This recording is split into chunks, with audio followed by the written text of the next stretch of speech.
Assalamu alaikum, প্রিয় শিক্ষার্থী। I hope that you are well, done your duties properly. আমি আশা করছি তোমরা সকলেই অনেক অনেক বেশি ভালো আছো, সুস্থ আছো, নিরাপদে আছো এবং তোমাদের দায়িত্ব কর্তব্য যথারীতি পালন করছো। আমরা আজকে কথা দিয়েছিলাম যে আমার পেজ থেকেই বা আইডি থেকেই আমরা আজকের টেকনিকে সাধারণ জ্ঞান শিখবো ইনশাআল্লাহ। সেজন্য আমরা চলে এসেছি। আমরা আজকে শিখব টেকনিকে সাধারণ জ্ঞান। সবাইকে রিকোয়েস্ট করছি দ্রুত একটু যুক্ত হয়ে নিবা আজকের আমাদের এই লাইভ ক্লাসে। সবাইকে দ্রুত একটু রিকোয়েস্ট করছি, দ্রুত একটু যুক্ত হয়ে নাও আজকের আমাদের লাইভ ক্লাসে টেকনিকে সাধারণ জ্ঞান। সবাই একটু দ্রুত একটু যুক্ত হয়ে নাও এবং আমার কথাগুলো স্পষ্ট শুনতে পাচ্ছ কিনা আমাকে একটু দ্রুত একটু জানিয়ে দাও।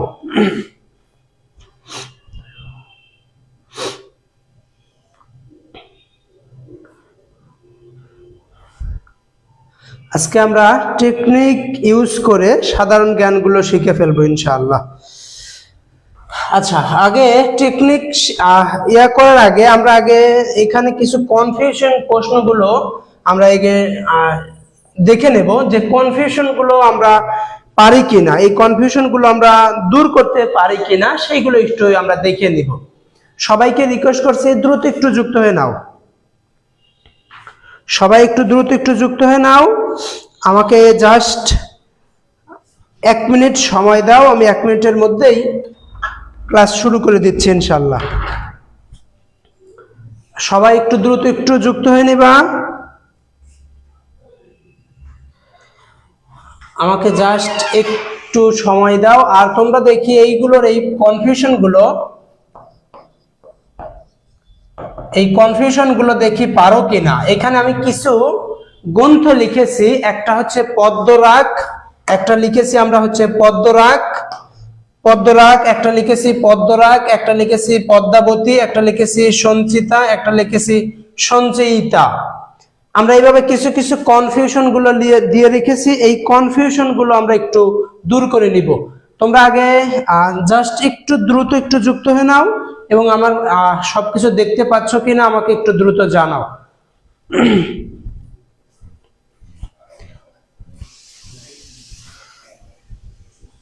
দেখো তো এটাতে যাওয়া যায় কিনা।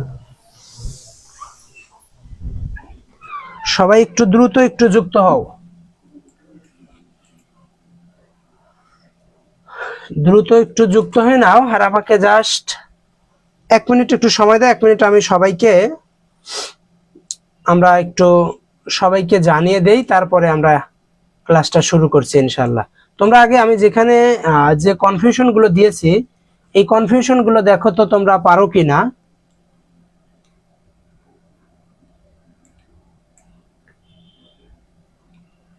এই কনফিউশন গুলো একটু দেখে নাও তো, দেখো তো তোমাদের যেগুলো আমি দিয়েছি এই কনফিউশন গুলো মনে আছে কিনা বা কোনটা কোন লেখকের গ্রন্থ।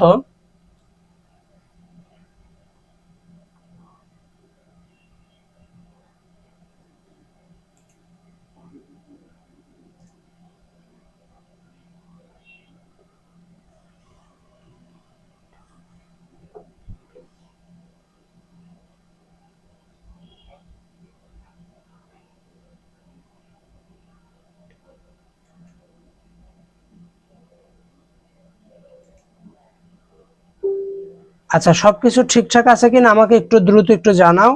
আর যারা যুক্ত হচ্ছে লাইভে একটু সবাই একটু শেয়ার করে দিবা।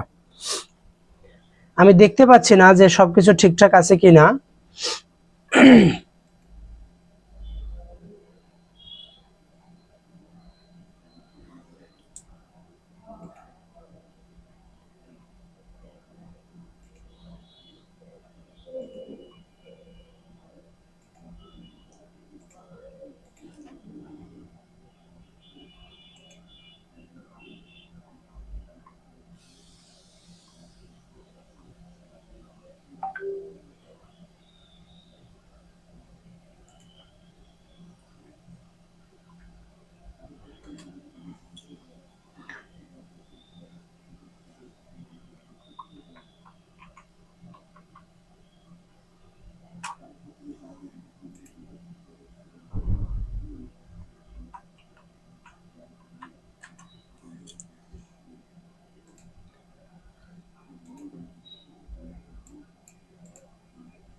আচ্ছা, আমি আশা করছি যে তোমরা সবাই দেখতে পাচ্ছ।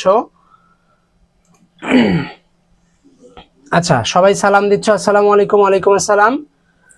আজকে দেখো আমরা খুবই গুরুত্বপূর্ণ কনফিউশন গুলো দূর করে ফেলবো ইনশাআল্লাহ। জাস্ট একটু সময় দাও। জাস্ট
আচ্ছা, সবাই সালাম দিচ্ছ। আসসালামু আলাইকুম। আচ্ছা, ঠিক আছে, সবাইকেই অসংখ্য অসংখ্য ধন্যবাদ। আজকে আমি একটু সময় নিয়ে ফেলছি। আচ্ছা, সবাইকে আমার যারা শুভাকাঙ্ক্ষী আছে বা যারা ছাত্র আছে তাদের সবাইকে স্বাগত জানাচ্ছি। আজকের আমরা এই লাইভ সেশনে আগে প্রথমে তোমাদের আমি কিছু কনফিউশন প্রশ্নগুলো দিয়ে দিয়েছি। দেখো, এই কনফিউশন প্রশ্নগুলো আমরা আগে সলভ করব। কিছু কিছু আমি 10-15টা কনফিউশন গুলো যেগুলো আমাদের প্রতিনিয়তই পরীক্ষার হলগুলোতে বা পরীক্ষার গেলে আমরা কনফিউশন বা গুলিয়ে ফেলি। দেখো, নাম্বার 1, পদ্মরাগ। এই পদ্মরাগ গ্রন্থটিকার, পদ্মাবতীকার, আর একটা আমরা আগে দুইটাই শিখে নিই। পদ্মরাগ, এই পদ্মরাগ আমরা দেখি উত্তর, দেখি আমাদের। আচ্ছা, আলমিনা আপু বলেছেন পদ্মাবতী মাইকেল মধুসূদন দত্ত। আচ্ছা, তারপরে আমরা দেখতে পাই। আচ্ছা আচ্ছা আচ্ছা ঠিক আছে, থ্যাংক ইউ, অসংখ্য ধন্যবাদ। দেখো, আমরা আগে একটু কনফিউশনটা শেষ করে ফেলি, তাহলেই আমরা অনায়াসেই উত্তর করতে পারবো। নাম্বার 1, 1 নম্বরে যেটা দিয়েছি পদ্মরাগ। এই পদ্মরাগ কার লেখা জানো? এই পদ্মরাগটা আমাদের রোকেয়া সাখাওয়াত হোসেন। এই রোকেয়া সাখাওয়াত হোসেনের হচ্ছে এই পদ্মরাগ। আর পদ্মাবতী, এটি একটি নাটক। এই পদ্মাবতী নাটকটা আমাদের হচ্ছে মাইকেল মধুসূদন দত্তের। মাইকেল মধুসূদন দত্তের। এই মাইকেল মধুসূদন দত্ত তিনি এই পদ্মাবতী একটি হচ্ছে নাটক। মাইকেল মধুসূদন দত্ত, মাইকেল মধুসূদন দত্ত সম্পর্কে যদি একটু তথ্য দেই, তিনি মাইকেল মধুসূদন দত্ত, একটু সমস্যা হয়েছে। দেখো, মাইকেল মধুসূদন দত্ত তিনি আগে তো হিন্দু ধর্মে ছিলেন। তিনি এই যে খ্রিস্ট ধর্ম গ্রহণ করার পর্বে তিনি 1843 সালে মাইকেল শব্দটা যুক্ত হয়, অর্থাৎ খ্রিস্ট ধর্মে যুক্ত হওয়ার পরে মাইকেলটা যুক্ত হয় তার নামের পূর্বে। আর আরেকটা যেটা তথ্য দেই, তিনি বাংলা সনেটের জনক। বাংলা সনেটের জনক, সনেটের জনক, বাংলা সনেটের জনক। তারপরে তিনি অমিত্রাক্ষর, অমিত্রাক্ষর, এই অমিত্রাক্ষর ছন্দের জনক। অমিত্রাক্ষর ছন্দ, যার হচ্ছে মানে অক্ষরবৃত্ত ছন্দেরই অপর নাম, যেটা হচ্ছে অমিত্রাক্ষর, সেটা হচ্ছে মাইকেল মধুসূদন দত্ত। আচ্ছা, মাইকেল মধুসূদন দত্ত সম্পর্কে আরেকটা তথ্য দেব। তার ছদ্মনাম ছিল টিমোথি পেন পোয়েম। এটা একটু গুরুত্বপূর্ণ, টিমোথি পেন পোয়েম। তাহলে পদ্মরাগ করেছি আমরা বেগম রোকেয়ার, পদ্মরাগ নাটক মাইকেল মধুসূদন দত্ত, এই সঞ্চিতা, এই দুইটা নিয়ে আমাদের কনফিউশন বেশি হয়।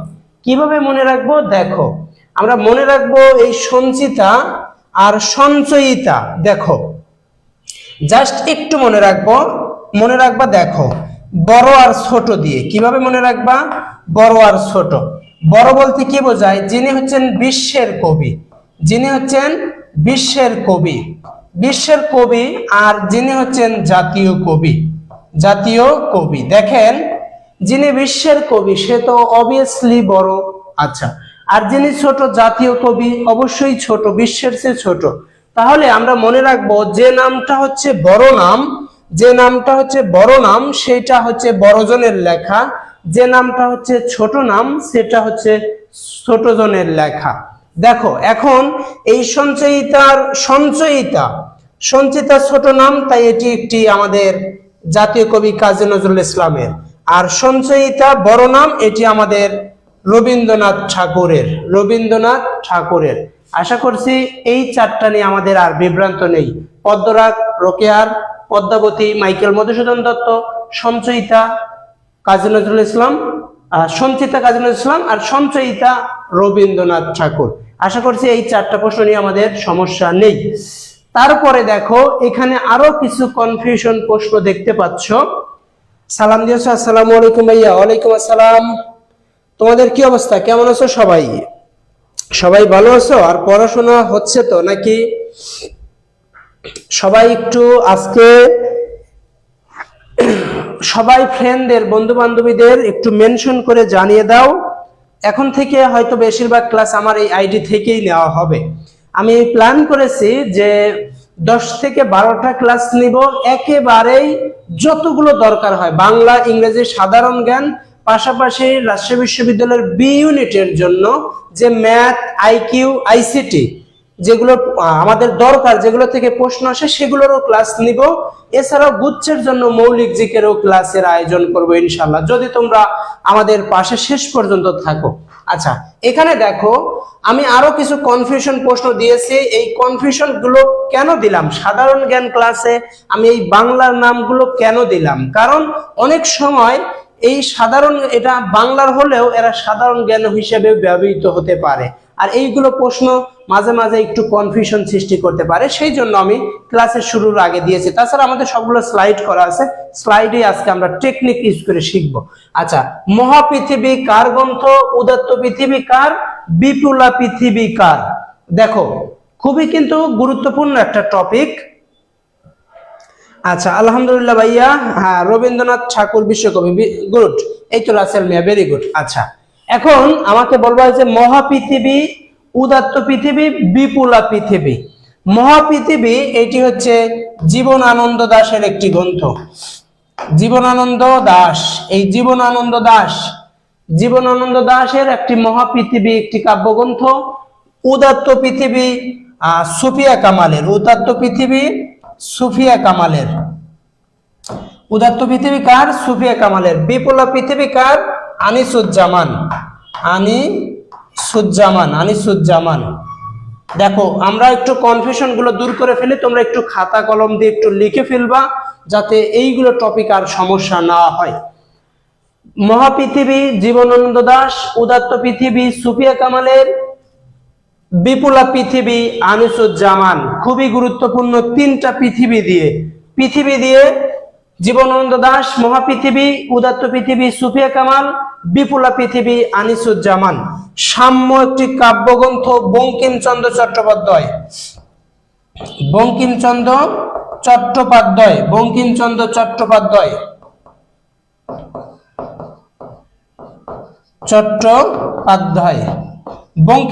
চট্টোপাধ্যায়ের সাম্য একটি কাব্যগ্রন্থ, যেটা নিষিদ্ধ ছিল, অর্থাৎ নিষিদ্ধকৃত যদি বলা হয়, নিষিদ্ধকৃত গ্রন্থ কোনটি? সাম্য একটি কাব্যগ্রন্থ। এটি কার? এটি হচ্ছে বঙ্কিমচন্দ্র চট্টোপাধ্যায়। সাম্যবাদী কবিতাটি কার? সাম্যবাদী কবিতা আমাদের জাতীয় কবি কাজী নজরুল ইসলামের। এই কয়েকটা গ্রন্থের নাম একটু মাথায় রেখে নাও। একটা পড়লাম মহাপৃথিবী জীবনানন্দ দাশ, উদাত্ত পৃথিবী সুফিয়া কামালের, বিপুলা পৃথিবী আনিসুজ্জামানের, সাম্য কাব্যগ্রন্থটি বঙ্কিমচন্দ্র চট্টোপাধ্যায়, সাম্যবাদী কবিতাটি কাজী নজরুল ইসলামের। এই কয়েকটা লেখা হলে আমাকে একটু ডান লেখো, যে ভাইয়া লেখা হয়েছে। লেখা যদি হয়ে থাকে আমাকে একটু ডান লিখে জানাও। আর ভাইয়া চট্টগ্রাম বিশ্ববিদ্যালয়ের জন্য কিছু টপিক নিয়ে আলোচনা করবেন। হ্যাঁ ভাইয়া, এই যে এইগুলো যেগুলো দিয়ে দিচ্ছি, সেই কারণে এটা প্রথমে নেওয়ার কারণ চট্টগ্রাম বিশ্ববিদ্যালয় 8ই মার্চে পরীক্ষা, তো সেই জন্য এই প্রশ্নগুলো একটু চট্টগ্রাম বিশ্ববিদ্যালয় এইগুলো একটু বেশি আসে। আর তোমরা যদি চাও তাহলে আমরা সেগুলো আলোচনা করে দিব। এখান থেকে দেখো এই যে মহাপৃথিবী, উদাত্ত পৃথিবী, বিপুলা পৃথিবী, আমরা যদি এই জীবনানন্দ দাশ সম্পর্কে আরেকটু তথ্য দেই। এই জীবনানন্দ দাশ তিনি জন্মগ্রহণ করেছিলেন আমাদের জাতীয় কবির সালের সাথেই, 1899 সালেই তিনি জন্মগ্রহণ করেছিলেন। কোথায় জন্মগ্রহণ করেছিলেন? বরিশাল জেলায় জন্মগ্রহণ করেছিলেন, যার মাও একজন বিখ্যাত কবি। প্রশ্ন আসে, কোন বিখ্যাত কবির মাও একজন কবি ছিলেন? এই জীবনানন্দ দাশ। জীবনানন্দ দাশের মায়ের নাম ছিল কুসুম কুমারী দাস। জীবনানন্দ দাশকে বলা হয় বাংলার রূপসী বাংলার কবি।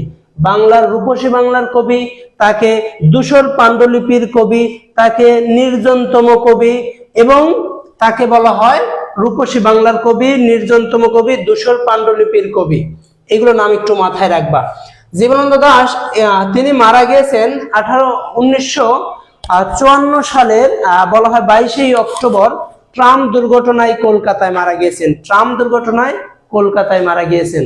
আর উদাত্ত পৃথিবী সুফিয়া কামালের, বিপুলা পৃথিবী আনিসুজ্জামান, সাম্য একটি কাব্য, এটি হচ্ছে বঙ্কিমচন্দ্র চট্টোপাধ্যায়, সাম্যবাদী কবিতা কাজী নজরুল ইসলামের। আশা করছি এগুলো তথ্য তোমাদের মনে থাকবে। আচ্ছা, তারপরে আমরা আরেকটু যে তথ্যটা একটু শিখবো, সেটা হচ্ছে আমাকে বলো যে ঐকতান, ঐকতান কবিতা, এই ঐকতান কবিতাটি কার? আর ঐকতান কাব্যগ্রন্থ, ঐকতান একটি হচ্ছে কাব্যগ্রন্থ, কাব্যগ্রন্থটি কার? এই দুইটা তথ্য দিয়েই শেষ করে আমরা সাধারণ জ্ঞানে চলে যাচ্ছি। ঐকতান কবিতাটি কার আর ঐকতান কাব্যগ্রন্থটি কার? আচ্ছা, ডান। আচ্ছা, তার মা স্বভাব কবি ছিলেন। হ্যাঁ, এই তো, ভেরি গুড আলমিনা আপু, তার কুসুম কুমারী দাস ছিলেন স্বভাব কবি। আচ্ছা, কবি ঐকতান কবিতাটি রবীন্দ্রনাথ ঠাকুরের, রবীন্দ্রনাথ ঠাকুরের ঐকতান কবিতা, তোমরা হয়তো এখন আর পড়োনি। আর ঐকতান কাব্যগ্রন্থটি দিলওয়ারের, দিলওয়ার, দিলওয়ার। এই দুটো কয়েকটা নামটা একটু মাথায় রাখো। আচ্ছা, এখন আমরা চলে যাচ্ছি, এই তো দেখো শর্টকাট টেকনিক ইউজ করে আমরা এখন একটু শিখব। এইগুলো শর্টকাট টেকনিক ইউজ করে দেন তারপরে ইনশাল্লাহ আমরা সামনের দিকে অগ্রসর হব। আমরা যেগুলো প্রথমের যেগুলো টপিক দিলাম এইগুলো গুরুত্বপূর্ণ, অর্থাৎ মাঝে মাঝেই আমাদের দেখা যাচ্ছে যে কিছু কিছু কনফিউশন, যদি তোমরা চাও তাহলে আমি আরো কিছু কনফিউশন সমাধান দিতে পারি যেগুলো পরীক্ষার জন্য গুরুত্বপূর্ণ। যেমন যদি এইরকম করে দেবে, যেগুলো আমরা ইতোপূর্বে আমরা আলোচনা করেছি, তারপরেও তোমাদের স্মরণ করে দেওয়ার কারণ, আমরা যারা আমাদের পেইড বেসে আছো, আমি অবশ্যই অনেক কয়েকবার আলোচনা করেছি, তারপরেও পরীক্ষার হলগুলোতে আমাদের মনে থাকে না। ওই যে গাছের পাতা সবুজ, গাছের পাতা সবুজ, গাছের পাতা সবুজ, মানে এরকম পড়ে কেন? কারণ পরীক্ষার হল এমন একটা বিষয় যেখানে জানা জিনিসও ভুল করে ফেলি, জানা জিনিসও মনে থাকে না, সেই জন্য বারবার স্মরণ করে দেওয়া।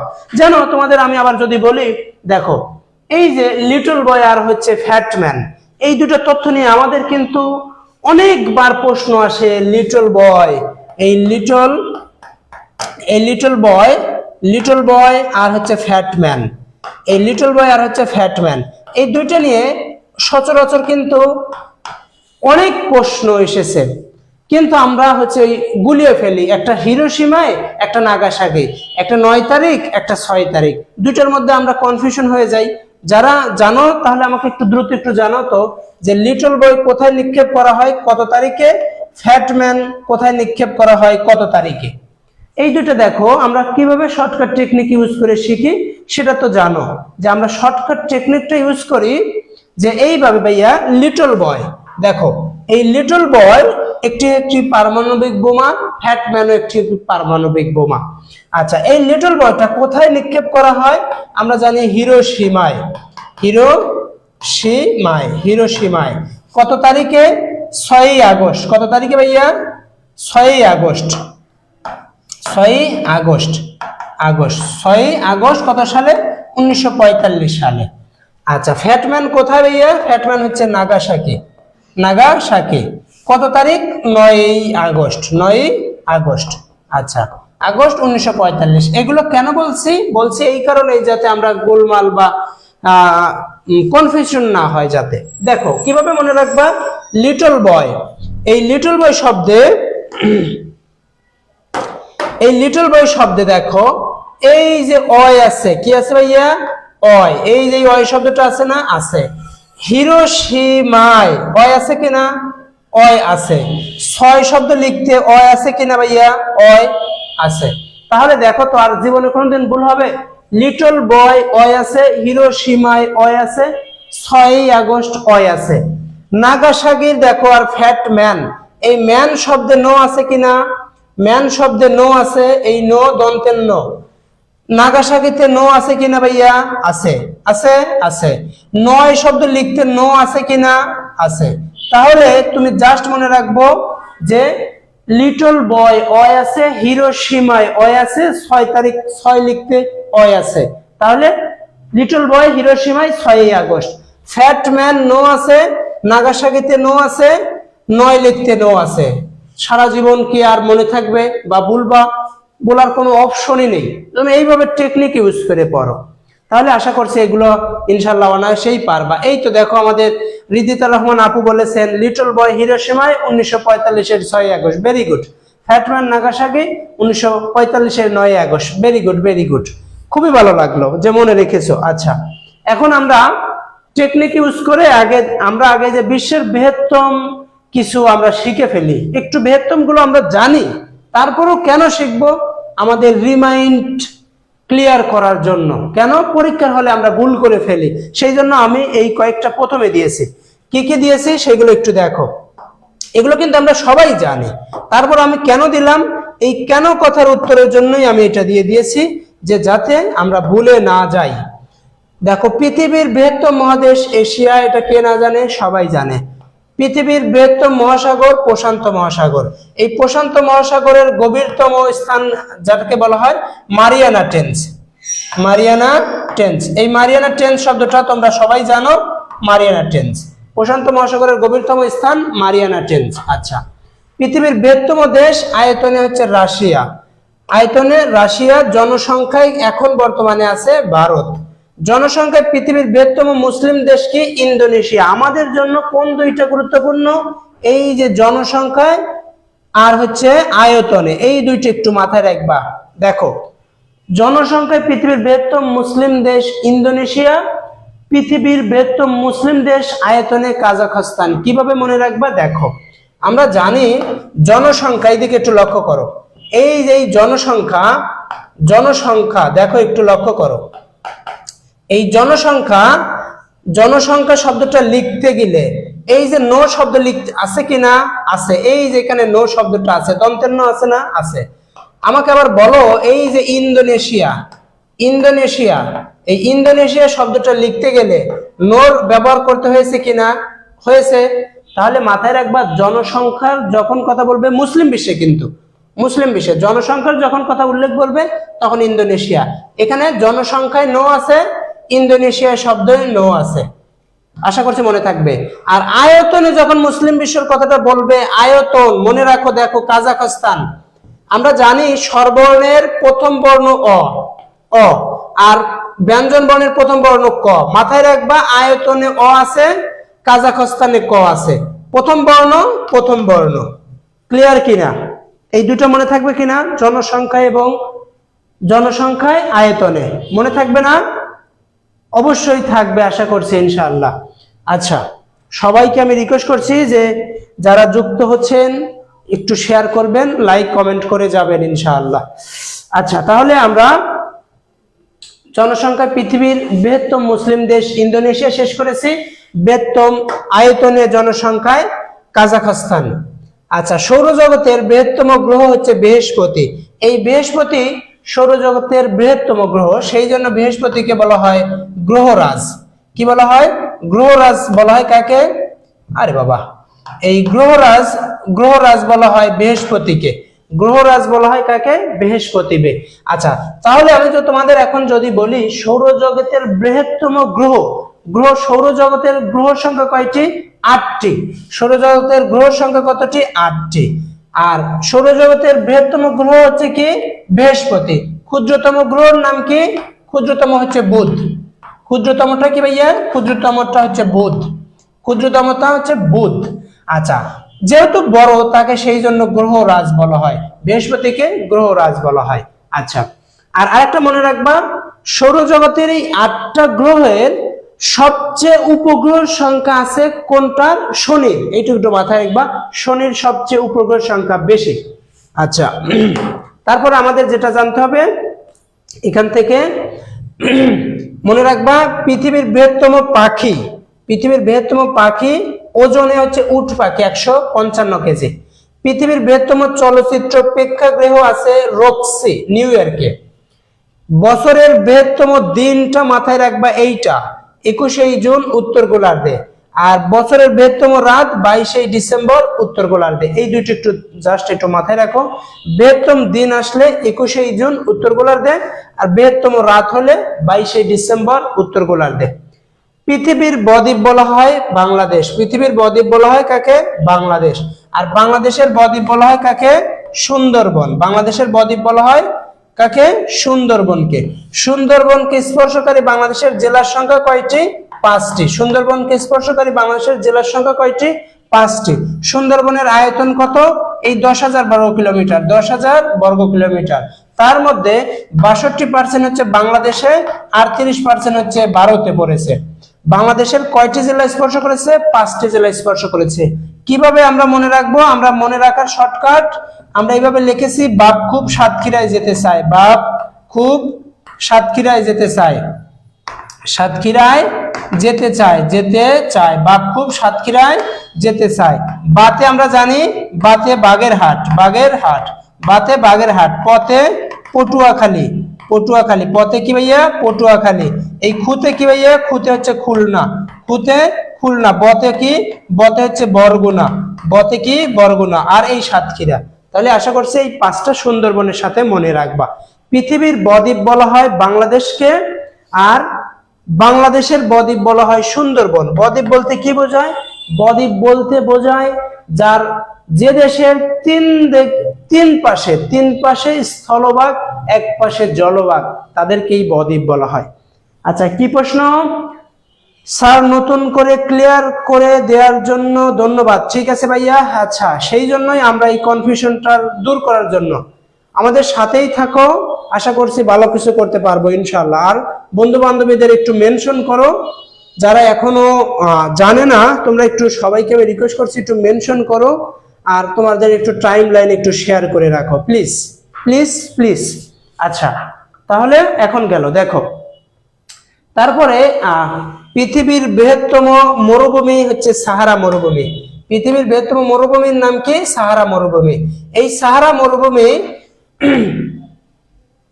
এই সাহারা মরুভূমি কোথায় অবস্থিত? আফ্রিকাতে অবস্থিত। আফ্রিকা। সাহারা মরুভূমি কোথায় ভাইয়া?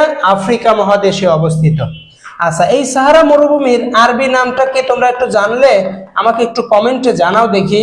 সাহারা মরুভূমির আরবি নাম কি? সাহারা মরুভূমির আরবি নাম কি? পৃথিবীর বৃহত্তম সাগর দক্ষিণ চীন সাগর। পৃথিবীর বৃহত্তম হ্রদ কাম্পিয়ান হ্রদ। পৃথিবীর বৃহত্তম জলপ্রপাত পানিপতনে গুইরায়না, ব্রাজিলে যেটা অবস্থিত। পৃথিবীর বৃহত্তম শহর আয়তনে লন্ডন। পৃথিবীর বৃহত্তম শহর লোক সংখ্যায় টোকিও জাপান।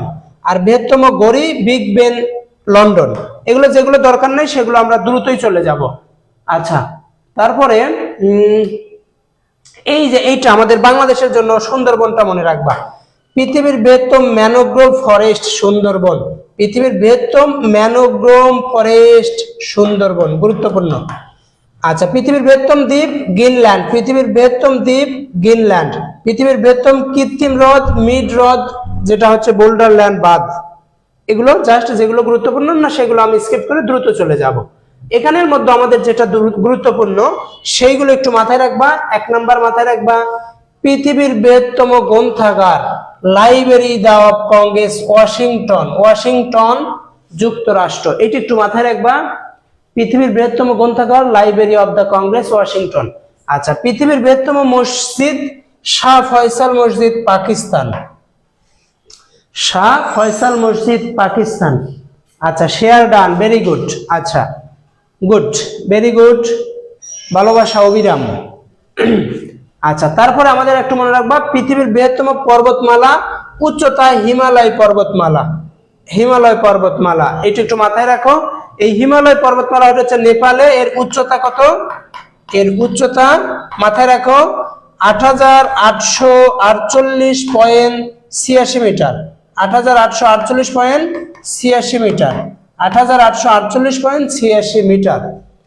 আচ্ছা, তারপরে মনে রাখবা পৃথিবীর বৃহত্তম জাদুঘর ব্রিটিশ মিউজিয়াম, এটুকু মনে রাখো। আর এখানের এই পাশের গুলো আর আরেকটা এই কয়েকটা যে কটা দাগাই দিছি এই কটা গুরুত্বপূর্ণ। আচ্ছা, তারপরে পৃথিবীর বৃহত্তম উপসাগর মেক্সিকো উপসাগর। উপসাগর, সাগর এবং উপসাগরের মধ্যে পার্থক্য কি? সাগর মানে বৃহত্তর, মহান, আর উপসাগর মানে সাগরের চেয়ে ছোট, সাগরের সাদৃশ্য কিন্তু ছোট। পৃথিবীর বৃহত্তম উপসাগর মেক্সিকো উপসাগর। আর আরেকটা যেটা মনে রাখবা সেটা এই যে এইটা, পৃথিবীর বৃহত্তম দ্বীপপুঞ্জ ইন্দোনেশিয়ায়। পৃথিবীর বৃহত্তম দ্বীপপুঞ্জ ইন্দোনেশিয়ায়। আর আরেকটা যেটা আমাদের মাথায় রাখতে হবে, পৃথিবীর বৃহত্তম ফুল এই যে রাফলেশিয়া, এই নামটা একটু মাথায় রেখো। পৃথিবীর বৃহত্তম ফুল রাফলেশিয়া। পৃথিবীর বৃহত্তম উপদ্বীপ ভারত। বৃহত্তম উপদ্বীপ ভারত। সৌদি আরব কিন্তু একটি উপদ্বীপ। এই সৌদি আরব কিন্তু একটি উপদ্বীপ। কোরিয়া একটি কিন্তু উপদ্বীপ। উপদ্বীপ উপদ্বীপ উপদ্বীপ। আচ্ছা, তারপরে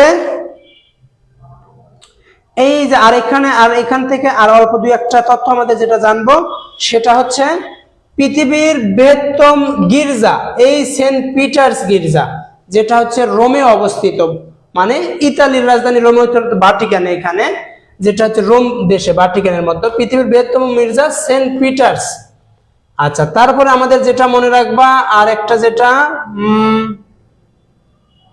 এখান থেকে আর অতটুকু গুরুত্বপূর্ণ না। আচ্ছা, তারপরে আমাদের এইখান থেকে যেটুকু তথ্য জানতে হবে, এই যে এটা বৃহত্তম এই মরুভূমিটা আমাদের একটু জানবা, যে পৃথিবীর বৃহত্তম মরুভূমি গোবি মরুভূমি, এইটুকু একটু জাস্ট একটু জানো। তাই আমাদের বৃহত্তম থেকে আশা করছি প্রশ্নটা হয়ে যাবে ইনশাআল্লাহ। আচ্ছা, তাহলে বৃহত্তমটা শেষ, এখন আমরা একটু ক্ষুদ্রতম থেকে একটু তথ্য দিয়ে নেই। ক্ষুদ্রতম থেকে একটু জাস্ট একটু তথ্য দিয়ে নিব, তারপরেই আমরা আজকের মূল আলোচনায় চলে যাব। দেখো, পৃথিবীর ক্ষুদ্রতম মহাদেশ ওশেনিয়া, এটা সবাই জানি। বৃহত্তম দেশ ভাটিকান সিটি। পৃথিবীর ক্ষুদ্রতম মুসলিম দেশ মালদ্বীপ, যেটা এশিয়াতে অবস্থিত। সবচেয়ে ক্ষুদ্রতম দিন 22শে ডিসেম্বর উত্তর গোলার্ধে। সবচেয়ে মানের ক্ষুদ্রতম রাত 21শে জুন উত্তর গোলার্ধে। পৃথিবীর ক্ষুদ্রতম নদী এই যে ডি রিভার, যুক্তরাষ্ট্র। পৃথিবীর ক্ষুদ্রতম পাখি হামিংবার্ড, এইটুকু একটু জানো। সৌরজগতের ক্ষুদ্রতম গ্রহ এই যে বুধ, আমরা ইতিপূর্বেই বলে দিয়েছি। আচ্ছা, এতটুকু শেষ। এইটুকু যদি মাথায় থাকে তাহলেই হবে ইনশাআল্লাহ, আর দরকার নাই। এখন আমরা চলে আসি, এটা আমার লেখা সাধারণ জ্ঞানের বই, নাপা এক্সট্রা, যারা সংগ্রহ করতে পারো, অসাধারণ একটি বই। আর প্রত্যাশা মডেল টেস্ট, যে বাসায় বসে নিজেকে প্র্যাকটিস করার জন্য বেস্ট একটি বই। যারা কিনেছো তারা একটু বই সম্পর্কে এক লাইন বলে যেতে পারো, দুইটা বই। আচ্ছা, এখন আমরা এই যে মুদ্রার নাম মনে রাখার একটু কৌশল এবং টেকনিকটা আমরা নিয়ে একটু কথা বলবো মুদ্রার নাম দিয়ে। দেখো, এই মুদ্রার নামগুলো আমাদের পরীক্ষার হলে বারবারই আসে। কোন দেশের মুদ্রা কি, তারপরে কোন দেশের আইনসভা বা কোন দেশের মুদ্রা কি নামে পরিচিত, সেগুলো থেকে দেখা যায় যে প্রতি বছরই প্রশ্ন আসছে। আচ্ছা, তাই আমরা এই মুদ্রা মনে রাখার কৌশলগুলো একটু মাথায় রাখবো। দেখো কিভাবে মাথায় রাখবো, এইখানে একটু দেখো, মুদ্রার নাম যেটা আমরা দিনার, এই দিনার দিয়ে একটু কথা বলি। দিনার, যে দেশের মুদ্রা হচ্ছে দিনার, সেটা মাথায় রাখবো কিভাবে? মাথায় রাখবো, টেকনিকটা ইউজ করব, আজ তিশা ও লিবা কই ডিনার করবে। আজ তিশা ও লিবা কই ডিনার করবে। এই থেকে, এখানের থেকে আলজেরিয়া, জ থেকে হচ্ছে জর্ডান, তি থেকে হচ্ছে তিউনেশিয়া, সা থেকে সার্বিয়া, লি থেকে লিবিয়া, বাহ থেকে বাহরাইন, আর ক থেকে কুয়েত, ই থেকে ইরাক, আর দিনার থেকে হচ্ছে দিনার। তাহলে আজ তিশা ও লিবা কই দিনার করবে, এই যে এই কয়েকটা দেশের মুদ্রা দিনার। আচ্ছা, তারপরে 2 নম্বরে আসবো ডলার দিয়ে। এই ডলার হচ্ছে খুবই গুরুত্বপূর্ণ। ডলার খুবই গুরুত্বপূর্ণ। এই ডলারকে গ্রিন মানি বলা হয়, গ্রিন মানি বলা হয়, গ্রিন মানি বলা হয় ডলারকে। দেখো এটা মাথায় রাখবো, টেকনিকটা কিভাবে মনে রাখবো। গনি মাঝির জামাই এইচএসসি পাশ করে বিবিএ পড়তে অস্ট্রেলিয়ায় গেল। ডলার যে দেশের মুদ্রার নাম তারা মনে রাখবো কি, গনি মাঝির জামাই এইচএসসি পাশ করে বিবিএ পড়তে অস্ট্রেলিয়া গেল। তাহলে এই যে গতে মনে রাখবো গায়ানা, নিতে মনে রাখবো নিউজিল্যান্ড, মাতে মনে রাখবো মার্কিন যুক্তরাষ্ট্র, জিতে মনে রাখবো জিম্বাবুয়ে, যাতে মনে রাখবো জামাইকা। এই যে জামাইকার সবচেয়ে দ্রুততম মানব ছিল হুসাইন বোল্ট। এই হুসাইন বোল্টের বাসা হচ্ছে জামাইকা। এইচতে মনে রাখবো হংকং, এসতে মনে রাখবো সিঙ্গাপুর। সিঙ্গাপুর মালয়েশিয়ার কিন্তু একটি মানে অংশের মধ্যে অন্তর্ভুক্ত। সিতে হচ্ছে কানাডা, বিতে বেলজিয়াম, বিতে ব্রুনাই, এতে এন্টিগুয়া ও বারমুডা, অস্ট্রেলিয়া গেল কানাডা, মানে গেলতে কানাডা। তাহলে এই কয়েকটা মুদ্রা হচ্ছে দেশের মুদ্রা হচ্ছে ডলার। তাহলে গনি মাঝির জামাই এইচএসসি পাশ করে বিবিএ পড়তে অস্ট্রেলিয়া গেল। তাহলে এই কয়েকটা মুদ্রার ডলার, অর্থাৎ এই কয়েকটা দেশের মুদ্রা কি ডলার। আচ্ছা আচ্ছা, পিডিএফ দিয়ে দিব, যারা বেশি বেশি শেয়ার করেছে তাহলে তাদেরকে আমি পিডিএফ দিয়ে দিব ইনশাআল্লাহ। ক্রোনা, এই ক্রোনাটা একটু মাথায় রাখবা, কোন কোন দেশের মুদ্রা হচ্ছে ক্রোনা, ক্রোনাটা মাথায় রাখো। মনে রাখবা টেকনিক দিয়ে মনে রাখবা যে ক্রোনা স্ক্যান্ডিনেভিয়ানের যে 5টি দেশ ফিডে আসুন, এই 4টিরই ক্রোনা, শুধু ফিনল্যান্ডের ইউরো। এখানে মনে রাখবো ফিডে আসুন, এই ফিনল্যান্ডেরই খালি ইউরো মুদ্রা, ইউরো ইউরো মুদ্রা। তাছাড়া ডেনমার্ক, আইসল্যান্ড, সুইডেন, নরওয়ে এদের হচ্ছে ক্রোনা, এদের হচ্ছে ক্রোনা। সুইডেন, সুইডেনের কোনা, এই যে আমরা যারা নোবেল পুরস্কার দেয় ভাইয়া, এই যে নোবেল দেয়, যে নোবেল কি সুইডিশ কোনা দেয় না, এই সুইডিশ কোনা তো দেয়, তাই না? এই সুইডিশ কোনা, এই যে ডিনামাইটের আবিষ্কারক আলবার্ট নোবেল, তিনি তো সুইডেনের অধিবাসী বা সুইডেনের নগরের মানে জন্মগ্রহণ করেছিলেন। আচ্ছা, যে দেশের মুদ্রার নাম পাউন্ড, এই পাউন্ড নিয়ে আমরা একটু কথা বলি। পাউন্ড, এই পাউন্ড নিয়ে আমরা একটু কথা বলি, যেটা হচ্ছে যুক্তরাজ্যের সীসা মেলে। টেকনিক মনে রাখবা, যুক্তরাজ্যের সীসা মেলে। যুক্তরাজ্য থেকে যুক্তরাজ্য, শীতে সিরিয়া, সাথে সাইপ্রাস, মিতে মিশর, দুইটা মিশর হয়েছে, মিতে মিশর, লেতে লেবানন, এদের মুদ্রা কি পাউন্ড। তাহলে যুক্তরাজ্য, সিরিয়া, সাইপ্রাস, মিশর, লেবাননের মুদ্রার নাম কি? মুদ্রার নাম হচ্ছে পাউন্ড। আচ্ছা, মুদ্রার নাম আমরা শিলিং দিয়ে শিখবো। তোর বেটি, মনে রাখবো তোর বেটি। তুরস্ক এবং ভাটিকান সিটির মুদ্রা আমরা জানি শিলিং। আচ্ছা, ইউরো দিয়ে সবচেয়ে বেশি প্রশ্ন আসে, ইউরো দিয়ে একটু মাথায় রেখে নেব। ইউরো দিয়ে মাথায় রাখবো ইউরো মুদ্রা। তোমরা কি বুঝতে পারছো? যদি বুঝতে কোনো সমস্যা হয় আমাদের একটু জানাও, যে কোনো বুঝতে অসুবিধা হচ্ছে কিনা। দেখো ইউরো মুদ্রা দিয়ে আমরা একটু শিখবো। ইউরো মুদ্রা মনে রাখবো, টেকনিক মনে রাখবো, এবিসি জাল দিয়ে স্যান মেরিনো ফিশ ধরে মামার কাছে স্পেন পাঠান। এবিসি জাল দিয়ে স্যান মেরিনো ফিশ ধরে মামায়ের কাছে স্পেন পাঠান। মনে রাখবো এতে মনে রাখবো অস্ট্রেলিয়া, আয়ারল্যান্ড, বিতে মনে রাখবো বেলজিয়াম, ভাটিকান, সিতে মনে রাখবো সাইপ্রাস, যাতে মনে রাখবো জার্মানি, লতে মনে রাখবো লুক্সেমবার্গ, স্যান মেরিনো। এই স্যান মেরিনো এই স্যান মেরিনো, ফিশতে এফতে ফ্রান্স, ফিনল্যান্ড, আইতে ইতালি, এসতে স্পেন, এইচতে হল্যান্ড, এমতে মোনাকো, এতে এস্তোনিয়া, এমতে মন্টিনিগো, মাল্টা, এতে অ্যান্ডোরা, কাছেতে কসোভো, এসতে স্লোভাকিয়া, পিতে পর্তুগাল, এতে অ্যাথেন্স যেটা গ্রিস, আয়ারল্যান্ড। তাহলে এই কয়েকটা দেশের মুদ্রার নাম ইউরো। এই কয়েকটা দেশের মুদ্রার নাম কি ভাইয়া? এই কয়েকটা দেশের মুদ্রার নাম ইউরো। অনেক খোঁজাখুঁজির পর ক্লাস পাইলাম। আরে আমার এই অপূর্ব দাস অনেক খোঁজাখুঁজির পরে, ইস কষ্ট হয়ে গেছে ছেলের। আচ্ছা, এখন দেখো তাহলে আমরা ইউরো মুদ্রা নিয়ে সম্পর্ক করেছি। আজকে আমরা পিডিএফ দিয়ে দিব, যারা বেশি বেশি শেয়ার করবে তাদেরকে আমরা পিডিএফ দিয়ে দিব ইনশাআল্লাহ। আচ্ছা, তাহলে এখন দেখো আমরা রিয়েল দিয়ে শিখবো। রিয়েল, এই শেষে আমরা কিন্তু এমসিকিউ রেখেছি, এমসিকিউ গুলো আমাদের সমাধান করতে হবে। দেখো মুদ্রা হচ্ছে রিয়েল, রিয়েল দিয়ে আমরা কি কি শিখবো? রিয়েল দিয়ে। তোমাদের একটু অপিনিয়ন বলো যে তোমরা কি বুঝতে কোনো সমস্যা হচ্ছে কিনা, আমাকে একটু দ্রুত জানাও তো যে ভাইয়া আপু যে বুঝতে কোনো অসুবিধা হচ্ছে কিনা। বুঝতে কোনো অসুবিধা হলে আমাকে একটু জানাও। আমি এই পিডিএফটা দিয়ে দিব, টেনশন নেওয়ার কিছু নেই, পিডিএফটা দিয়ে দিব। পিডিএফ দিয়ে দিলে তোমরা আবার বাসায় বাসায় দেখে নিতে পারবা, সমস্যা না। আমাকে এখন একটু জানাও যে বুঝতে কোনো অসুবিধা হচ্ছে কিনা বা কোনো রকমের কোনো প্রবলেম ফেস করছো কিনা, আমাকে একটু দ্রুত একটু জানাও তো।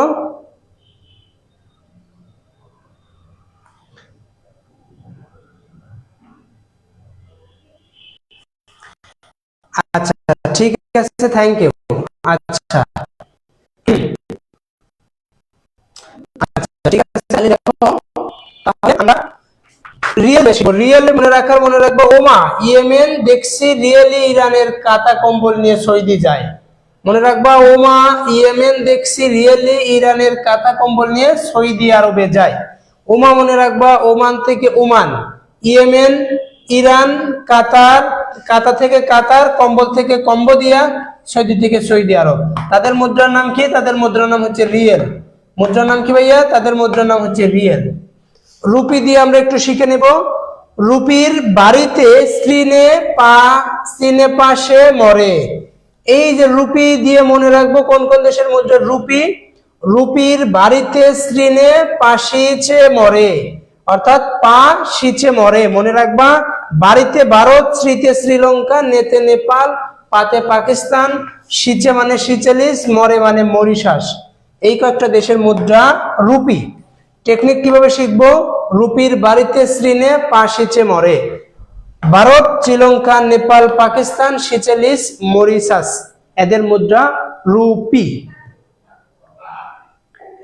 আচ্ছা আমরা এখন পেশো, যেগুলো এই পেশোটা কিন্তু গুরুত্বপূর্ণ আছে, পেশোটা দিয়ে আমরা একটু গুরুত্বপূর্ণটা একটু মনে রাখবো। পেশো, আজ কলম্বাস চিলি ভার্সেস উরুগুয়ের ফুটবল ম্যাচ দেখবে। তাহলে পেশো যে দেশের মুদ্রার নাম মনে রাখবো কিভাবে? আজ কলম্বাস চিলি ভার্সেস উরুগুয়ের ফুটবল ম্যাচ দেখবে। আজ থেকে মনে রাখবা আর্জেন্টিনার মুদ্রার নাম পেশো, কলম্বাসের মুদ্রার নাম পেশো, চিলির মুদ্রার নাম পেশো, উরুগুয়ের মুদ্রার নাম পেশো, ফুটতে ফিলিপাইনের মুদ্রার নাম পেশো, বতে বলিভিয়ার মুদ্রার নাম পেশো, ম্যাচতে মেক্সিকো সিটির বা মেক্সিকোর মুদ্রার নাম পেশো। এইগুলো যদি মনে থাকে অনায়াসেই উত্তর করতে পারবো। আচ্ছা ভেরি গুড। আচ্ছা তাহলে মুদ্রা আমরা পেশোটা শেষ করেছি। পেশো মুদ্রা কি মনে রাখবো? তাহলে কিভাবে মনে রাখবো পেশো?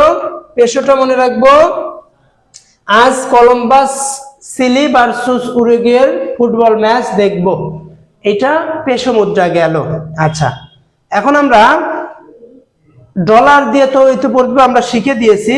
ডলারের আরেকবার যদি তোমাদের ওইটি যদি ছন্দটা ভালো না হয় তাহলে এখানে একটু ডলারের ছন্দটা একটু লিখে নিতে পারো যে অমাকার হাসিতে গ্যাবেজে গিনি নাকি ফিটুকে কিস করে পূর্বেই গায়েব হয়েছেন। এখানে ওই কয়েকটা দেশের যারা ডলার মুদ্রা প্রচলিত তাদের নাম দিয়ে দিয়েছি। ইতিপূর্বে আমরা এটা দিয়ে দিয়েছি, তোমাদের আর দরকার নাই।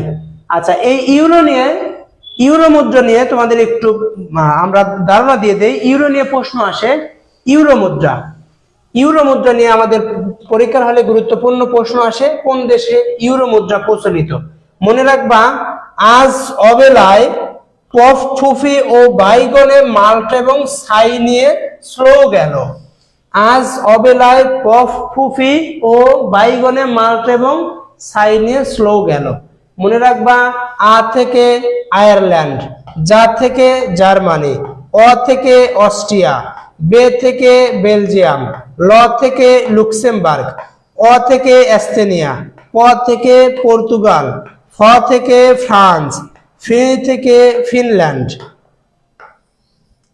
তারপরে ই থেকে ইতালি, গ থেকে গ্রিস, ন থেকে নেদারল্যান্ড, মাল্টা থেকে মাল্টা, সাই থেকে সাইপ্রাস, স্লো থেকে স্লোভানিয়া, স্লোভাকিয়া। আচ্ছা এই কয়েকটা দেশের ইউরো মুদ্রা প্রচলিত। এই ইউরো মুদ্রা নিয়ে তোমাদের একটু তথ্য দেই। ইউরোপীয় ইউনিয়নভুক্ত দেশসমূহে একক মুদ্রা হিসাবে ইউরো চালু করা হয় 1999 সালে। ইউরোপীয় ইউনিয়ন ভুক্ত 19টি দেশে ইউরো মুদ্রা প্রচলিত আছে। সর্বশেষ এই যে লিথুয়ানিয়ায় 1 জানুয়ারি 2015 সালে ইউরো মুদ্রাটা চালু হয়। ইউরো মুদ্রার জনক লাগবা, ইউরো মুদ্রার জনক রবার্ট মুন্ডেল। এই রবার্ট মুন্ডেল, ইউরো মুদ্রার জনক হচ্ছে রবার্ট মুন্ডেল। আচ্ছা, এই ইউরো অর্থাৎ ইউরোপীয় ইউনিয়নদের 19টা দেশে ইউরো মুদ্রা প্রচলিত আছে। ইউরোপীয় ইউনিয়ন ভুক্ত হওয়া সত্ত্বেও যে যে দেশের ইউরো মুদ্রা প্রচলিত নেই সেইগুলো একটু দেখে নাও। এই যে ইউরোপীয় ইউনিয়নের দেশ হওয়া সত্ত্বেও মানে ওইটার প্রচলিত নেই, কিন্তু এইখানে এই তথ্যটা একটু মাথায় রাখবা, যারা ইউরোপীয় ইউনিয়নের সদস্য নয়। এখানে প্রশ্ন আসে কোন দেশ ইউরোপীয় ইউনিয়নের সদস্য নয় কিন্তু ইউরো মুদ্রা চালু আছে। এই 6টা দেশের একটু মাথায় মনে রাখবা, মনে রাখার শর্টকাট এই যে মোসা বাই এম কম, এইটা একটু মাথায় রাখবা। মোসা বাই এম কম, এখানে মোতে মনে রাখবা মোনাকোর ইউরো, মোনাকোর ইউরো মুদ্রা প্রচলিত। সাথে স্যান মেরিনোর ইউরো, বাতে ভাটিকানের ইউরো, এতে অ্যান্ডোরার ইউরো, মন্টিনিগোর ইউরো, কসোভোর ইউরো। এই কয়েকটা দেশের অর্থাৎ এরা ইউরোপীয় ইউনিয়ন ভুক্ত না হওয়া সত্ত্বেও, ইউরোপীয় ইউনিয়ন ভুক্ত না হওয়া সত্ত্বেও তাদের মুদ্রার নাম কি ভাইয়া? তাদের মুদ্রার নাম হচ্ছে ইউরো। অর্থাৎ এই কয়েকটা তথ্য একটু মাথায় রাখো যে এরা ইউরোপীয় ইউনিয়নের সদস্য না হয়েও তারা ইউরো মুদ্রা ব্যবহার করে। আশা করছি তোমাদের এগুলো মনে থাকবে ইনশাল্লাহ, যে শর্টকাট টেকনিক দিলাম সেগুলো মনে থাকবে ইনশাল্লাহ। আচ্ছা, এখন এই ফ্রাঙ্ক মুদ্রা দিয়ে আমরা একটু তথ্য দেব। ফ্রাঙ্কটাও গুরুত্বপূর্ণ। ফ্রাঙ্ক মুদ্রা অর্থাৎ পৃথিবীতে যেমন অসংখ্য ভাষা প্রচলিত আছে, ঠিক তেমনি ভাবে পৃথিবীতে মুদ্রাও অসংখ্য মুদ্রা প্রচলিত আছে। কিন্তু আমাদের পরীক্ষার হলে এই মুদ্রাগুলো থেকে প্রশ্ন আসে, পার্লামেন্ট থেকে প্রশ্ন আসে, সেই জন্যই আমরা আজকে আয়োজন করেছি যাতে আপনাদের এই মুদ্রা থেকে এবং পার্লামেন্ট থেকে, জাতীয় সভা বা আইনসভা থেকে প্রশ্ন আসলে যেন ভুলে না যান। ফ্রাঙ্ক মুদ্রা নিয়ে আমরা একটু কথা বলি। টেকনিক মনে রাখবা, এই সুমনা, রুমা ও সেবক আচমকা বেগে চলে গেল। ফ্রাঙ্ক কোন দেশের মুদ্রা? মনে রাখবো সুমনা, রুমা ও সেবক আচমকা বেগে চলে গেল। এখানে সু থেকে মনে রাখবো সুইজারল্যান্ডে ফ্রাঙ্ক মুদ্রা, মো থেকে মনে রাখবো মোনাকোতে ফ্রাঙ্ক মুদ্রা, না থেকে মনে রাখবো নাইজেরিয়া ফ্রাঙ্ক মুদ্রা, রু থেকে মনে রাখবো রোমানিয়াতে ফ্রাঙ্ক মুদ্রা, মাতে মনে রাখবো মালগাসিতে ফ্রাঙ্ক মুদ্রা, সেতে মনে রাখবো সেনেগালে ফ্রাঙ্ক মুদ্রা, বু থেকে মনে রাখবো বুরুন্ডিতে ফ্রাঙ্ক মুদ্রা, ক থেকে মনে রাখবো কঙ্গোতে ফ্রাঙ্ক মুদ্রা, তারপরে মনে রাখবো আইভরি কোস্টে ফ্রাঙ্ক মুদ্রা, চা থেকে চাঁদ একটি আফ্রিকার দেশ, এই চাঁদ একটি আফ্রিকার দেশের ফ্রাঙ্ক মুদ্রা, মো থেকে মধ্য আমেরিকান প্রজাতন্ত্র কি ফ্রাঙ্ক মুদ্রা, কাতে ক্যামেরুনেও ফ্রাঙ্ক মুদ্রা, বেতে বেনিন, এই গেতে গ্যাবন, এরা হচ্ছে আফ্রিকার দেশ, এদেরও মুদ্রা অর্থাৎ ফ্রাঙ্ক মুদ্রা প্রচলিত। এদের দেশে ফ্রাঙ্ক মুদ্রা কেন প্রচলিত আমরা জানি। পূর্বে দেশগুলো হচ্ছে উপনিবেশে পরিচিত ছিল, যেমন আমাদের বাংলাদেশে বিভিন্ন ভাষার প্রচলন ছিল, যেমন পর্তুগিজ, ওলন্দাজ, ফরাসি, ডেনমার্ক, বার্মা, ইরানি, তুর্কি, হিন্দি, এগুলো প্রচলিত ছিল না। প্রচলন ছিল কি কারণে? ওই যে বিশ্বের মানুষগুলো যখন আমাদের দেশে ভারতবর্ষে ব্যবসা বাণিজ্য, অস্ত্রশস্ত্র ইত্যাদি করার জন্য আসতো, তাদের সেখান থেকে আস্তে আস্তে ভাষা হয়ে গিয়েছিল। ঠিক তেমনি ভাবে উপনিবেশ স্থাপনের মাধ্যমেও এরা সেই দেশে তাদের মুদ্রা প্রচলন করেছিল। আচ্ছা, তাহলে আমরা আশা করছি কোনার তো আগেই পূর্বেই পড়েছি, কোনা থেকে। এখন আমরা দিনার নিয়ে একটু কথা বলি। দিনার, এই দিনার মুদ্রাটা মনে রাখবো। দিনার মুদ্রাটা মনে রেখে তারপরেই আমরা এমসিকিউ একটু চলে যাব। দিনার মুদ্রাটা একটু মনে রাখবো। দিনার, এই দিনার দিয়ে আমাদের পরীক্ষায় আসে, দিনারটা একটু মনে রাখবো। আপনারা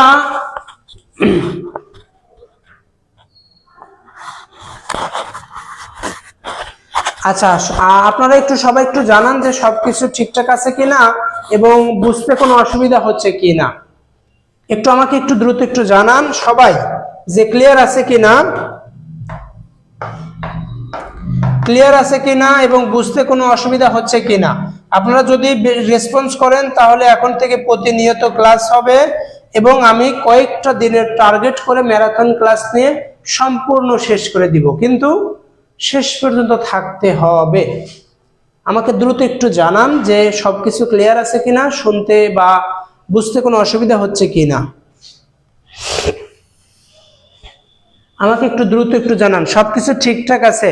ভাইয়া সংবিধান নিয়ে একটু আলোচনা করেন টেকনিকে। আচ্ছা, অল ক্লিয়ার। আচ্ছা ঠিক আছে, তাহলে আমরা সংবিধান নিয়ে একটু কথা বলবো ইনশাআল্লাহ। আচ্ছা ঠিক আছে, অল ক্লিয়ার। আচ্ছা, তোমাদের একটু আরেকটু তথ্য দেই, শুধু একভাবে চললে তো হবে না, একটু মাঝে মাঝে আমরা একটু টেকনিকও বা একটু কথা বলে নেই। মানে তোমাদের একটু গল্প করি। গল্পটা হচ্ছে যুগটা কেমন হয়ে গেল, তোমাদের যদি একটু বলি যুগটা কেমন হয়ে গেল, কেমন হয়ে গেল, যুগটা কেমন হয়ে গেল, একটা শিরোনাম দিয়ে তোমাদের জাস্ট 30 সেকেন্ডের একটা গল্প বলি। গল্পটা হচ্ছে এই যে ধরো এটা হচ্ছে বাস, এটা মনে করো হচ্ছে বাস, বাস BUS এটা হচ্ছে একটা বাস।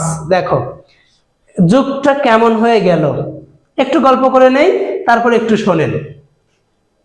যুগটা কেমন হয়ে গেল, এক মুরব্বী বাসে বসে আছে। বাসে তো অনেক যাত্রী থাকে না, থাকে অবশ্যই।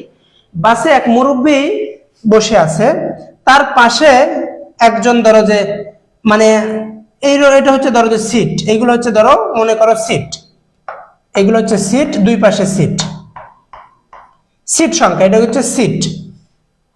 এই পাশে এক মুরব্বী বসে আছে, এইখানে একজন দাঁড়িয়ে আছে আর এখানে একজন বসে আছে।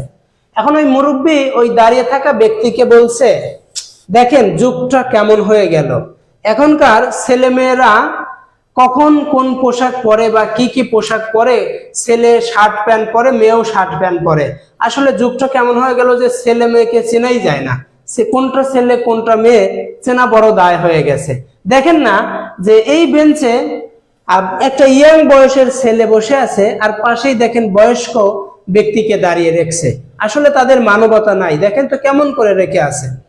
একটা ইয়াং বয়সের ছেলে বসে আছে আর পাশে বয়স্ক হয়ে দাঁড়িয়ে আছে। দেখেন আবার তারকে দেখেন পোশাক টোশাকও একটু দেখেন, যে যে ছেলে হয়ে মেয়েদের মতন পোশাক পরে আছে। মানে তখন মানে ওই বয়স্ক চাচা এই দাঁড়িয়ে থাকে একে বলছে, দেখেন যে কি এক অবস্থা, যে ছেলে হয়ে মেয়েদের পোশাক পরে আছে। তখন এই দাঁড়িয়ে থাকা ওই ব্যক্তি বলছে যে আপনি ভুল করলেন, ওটি আমার ছেলে না, ওটা আমার হচ্ছে মেয়ে। তখন ওই বয়স্ক ব্যক্তি আচমকা দুঃখিত দুঃখিত, আমার ভুল হয়েছে, আমি বুঝতে পারিনি যে আপনারই ওটা, আপনি তার বাবা। তখন আবার ওই ব্যক্তি দাঁড়িয়ে থাকা ওই ব্যক্তি বলছে যে আপনি আবারও ভুল করলেন, ওটা আমি তার বাবা না, বরং আমি তার মা। এটাই হচ্ছে ছিল যুগটা কেমন হয়ে গেল, যে শার্ট মাঠ এমন পরে যে কোনটা ছেলে কোনটা মেয়ে বোঝা বড় দায় হয়ে গেছে এখনকার মানে যুগে। আচ্ছা এখন হ্যাঁ, বাসটা অনেক কিউট, দেখো বাসটা অনেক কিউট, বাসের চাকার বাতাস নেই, হ্যাঁ চাকার বাতাস নেই ভাইয়া। আচ্ছা এখন দেখো আমরা একটু মুদ্রা নিয়ে একটু কথা বলি। আমরা এই যে দিনার মুদ্রা নিয়ে একটু কথা বলি, দিনার দিনার নিয়ে একটু কথা বলি।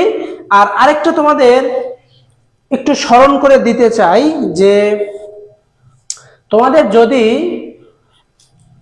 প্রশ্ন করা হয়, যে যদি প্রশ্ন এইরকম করা হয় তাহলে তোমরা কি উত্তর দিবা, দেখি তো তোমাদের জানা আছে কিনা। আমরা জানি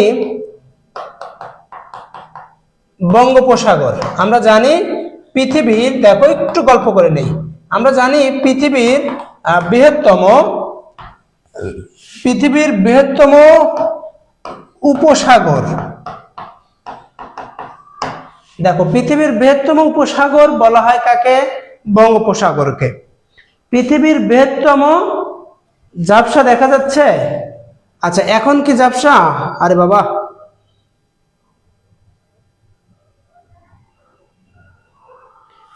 এখনো ঝাপসা দেখা যাচ্ছে নাকি,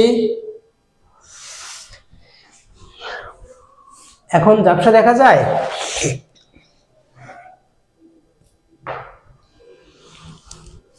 এখন একটু বলো তো দেখি এখন ঝাপসা দেখা যাচ্ছে কিনা।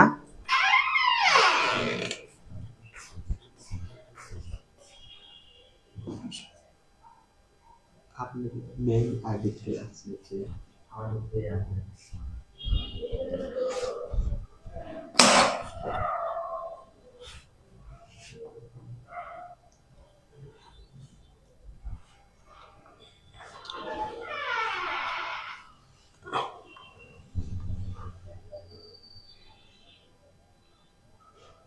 আচ্ছা, এখন কি দেখা যাচ্ছে বা এখন কোনো সমস্যা হয়েছে কি?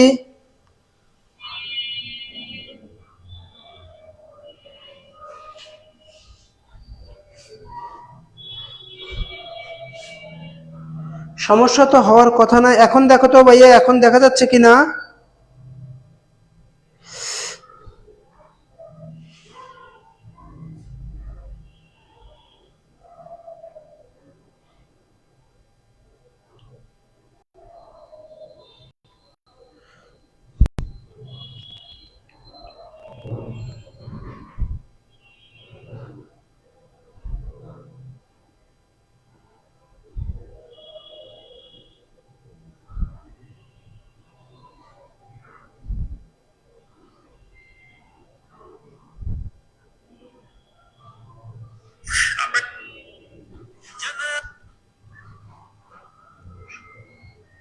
আচ্ছা, সবুজ দেখা যাচ্ছে। আরে বাবা, সবুজ দেখা যাচ্ছে কেন? এখন লেখা, এই লেখাগুলো দেখা যাচ্ছে?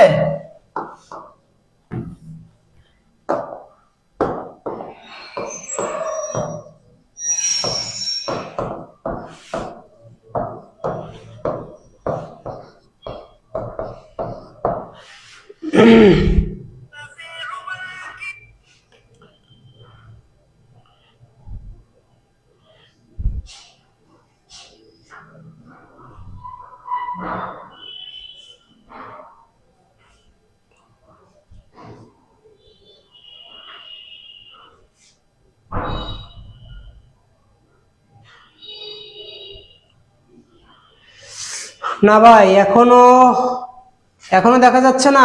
আরে বাবা, তাহলে তো সমস্যা।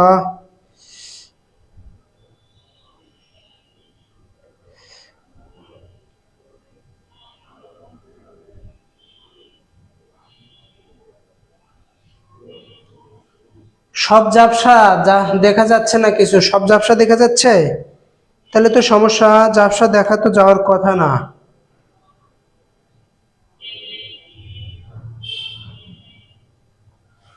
আমার কথা শোনা যাচ্ছে কি?